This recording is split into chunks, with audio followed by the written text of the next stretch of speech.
As you can imagine, I talk to a ton of new record collectors who have lots of questions in regards to how to best navigate this hobby. The number one thing I tell people is just to buy the music you love, but there's obviously a lot more to it than that. We've got 5 valuable tips coming up that I've learned collecting records for the past 30 years on this episode, Talking About Records.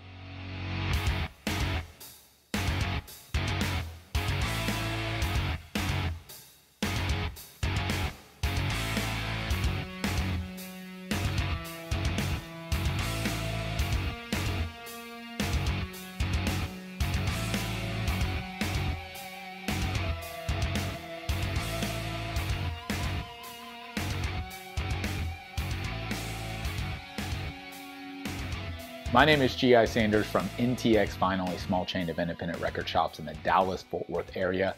If you're not local, but you are in the U.S., you can shop online anytime at our website. In fact, you can check out a curated list of records that I'm currently into or looking forward to grabbing at ntxvinyl.com/GI. Of course, would love it if you'd subscribe to our channel here on YouTube and follow us across social media. At NTX Vinyl is the handle on Facebook and Instagram. Let's talk about a few tips that I've learned over the course of collecting. First of all, yes, I've been collecting 30 years. Yes, that makes me feel incredibly old, but it is what it is. I'm about to be 45 years old, and I started right around the age of 13, 14. So, and I started just like everybody, really slowly, just kind of inching into it. And the reality is that's how most people get going. Maybe they've got a friend who collects that's got them into it. Maybe they, walk through their local Walmart and saw some records for sale and they picked up a couple on a cheap turntable. And so now they're curious about it. I talk to people all the time who are just getting their feet wet and they're curious, like if they're going to do this for the long haul, like what should they pay attention to? And if I think back to when I first started collecting, like the only way I had to learn anything was in my local record store, which hopefully is still a thing for a lot of people because you can talk to the people who work there or other collectors and learn a lot. But the reality is these days, YouTube is where people go to learn. And so if you're getting into a hobby, I don't care if you're looking to fix cars or you're looking to get into collecting Pokemon cards, or maybe you're looking to get into collecting records, like YouTube is where people go. And so my hope with this video is to distill a little information that I've learned over the years that will hopefully set you off on the right path as a collector. If I could go back in time, the number one thing I would tell myself as I was starting to collect would be to buy with condition in mind. Here's what I mean by that. When you just start out, you don't know what you don't know. Everything looks cool. Everything looks interesting. You don't know necessarily what's valuable or not, or rare or not. You just know what looks interesting to you, and you know the artist that you're familiar with, right? So if I think back to when I first started collecting, like I would grab any album by a band that I loved or band that I knew. Like I didn't care about what year it was, what pressing it was, none of that mattered. And the other thing that didn't really matter to me either was the condition. I just went in grabbing up records. They were cheap. Most of the time I was shopping in, dollar bins or bargain bins as a starting point because I didn't know if I was going to stick with this hobby. So I just wanted to drop a few bucks. I didn't want to go all in, right?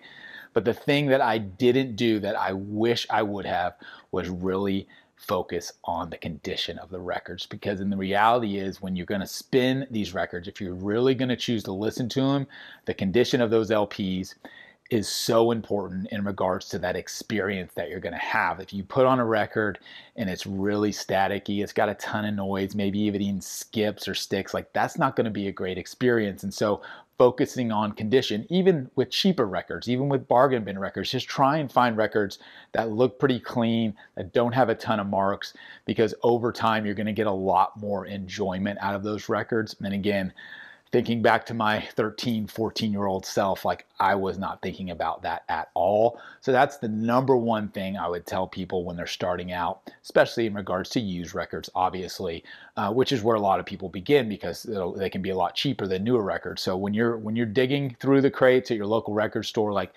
try to be as mindful as possible about condition.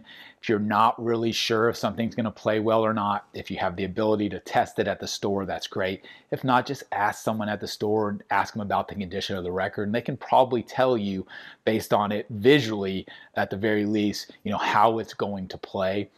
And then the covers are important too. Like I'm a visual person. in regards to the artwork and the display of it. So that's all very important to me now too. And looking back at some of those early records that I bought, which I still have, like the covers were beat up, the LPs themselves were not the cleanest, and I regret that to this day. So buy with condition in mind, number one tip.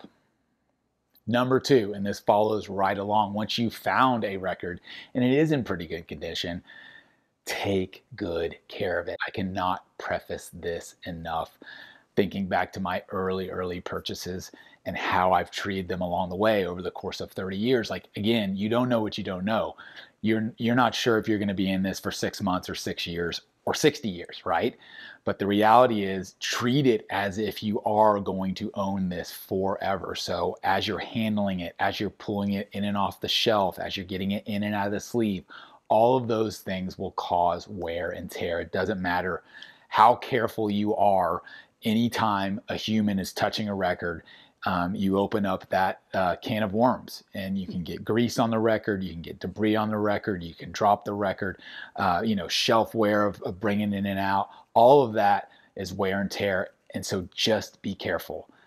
My 13-year-old self did not care. I was sloppy, I was careless, I didn't have any context into the fact that I was going to be hanging on to these for months, years, much less a lifetime, right? And so that's number two, is find great records that are in good condition, and then just take care of them. Like, it doesn't matter if you only paid $1 for it, $5 for it, $20 for it, doesn't matter.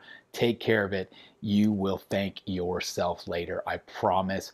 And in fact, one of the things I tell people all the time is you should pretty much clean a record every time you play it, even if that means just a very light wipe down with even a dry cloth, right? Like, clean your records, be anal about it, just take care of them, because it's gonna help so much in the long haul as far as you getting enjoyment out of them.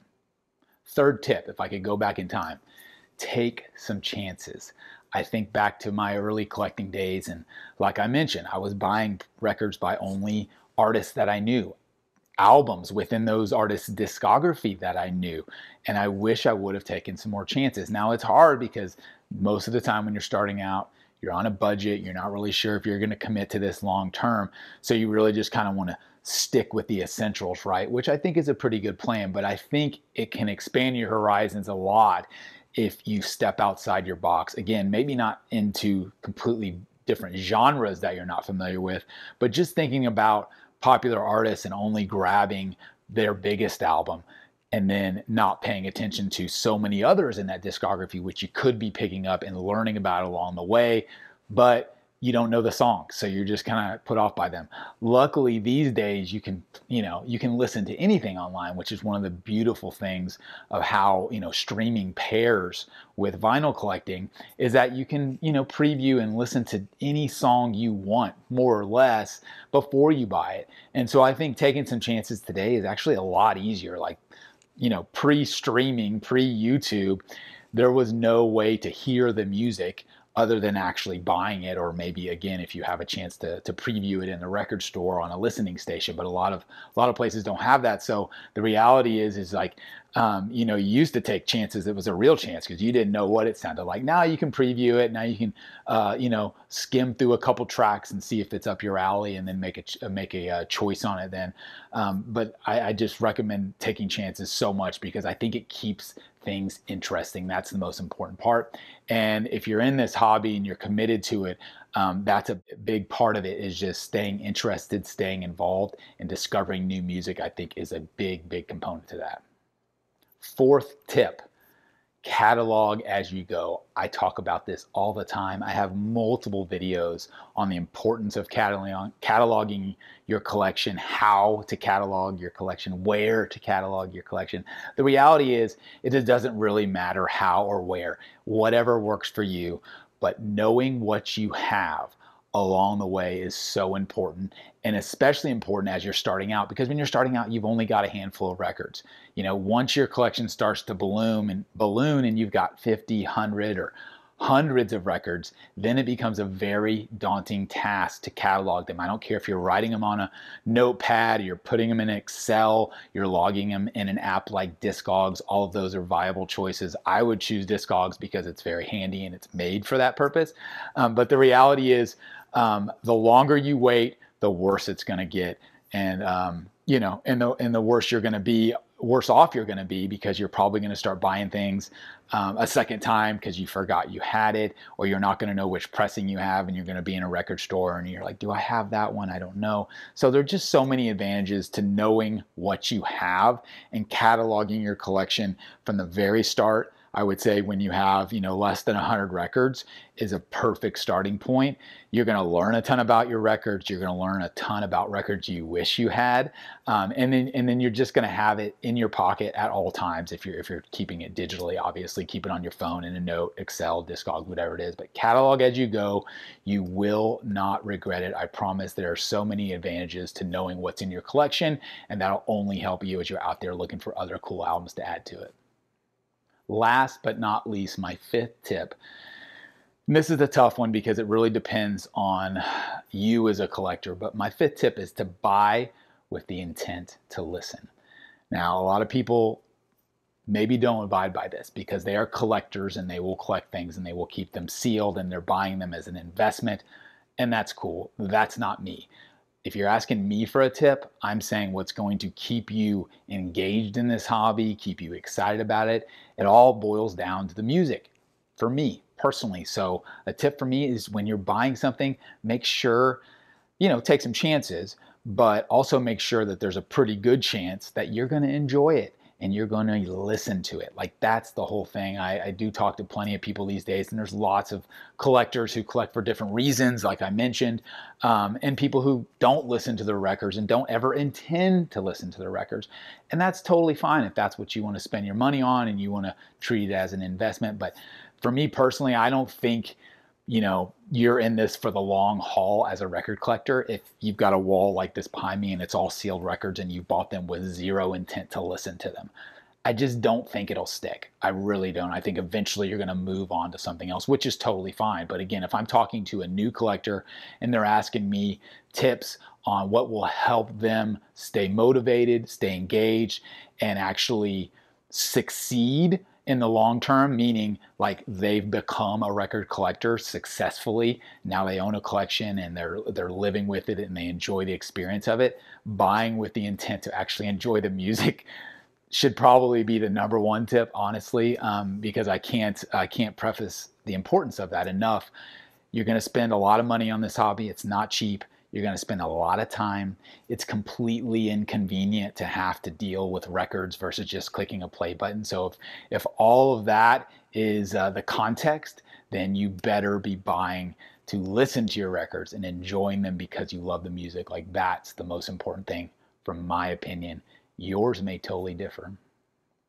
So there you go, 5 tips that I would convey to someone who's just starting out in this hobby and looking to kind of get their feet wet, if you will. 30 years is a long time. I could do 50 tips if I really wanted to, but I don't want to bore you to death. I thought I'd start with just 5. Maybe we'll do a recurring series of tips for beginners, which would be a pretty good thing, I think. So appreciate you watching as always. Love doing these videos. Would love to hear your feedback in the comments as always. My name is G.I. Sanders. This has been Talking About Records.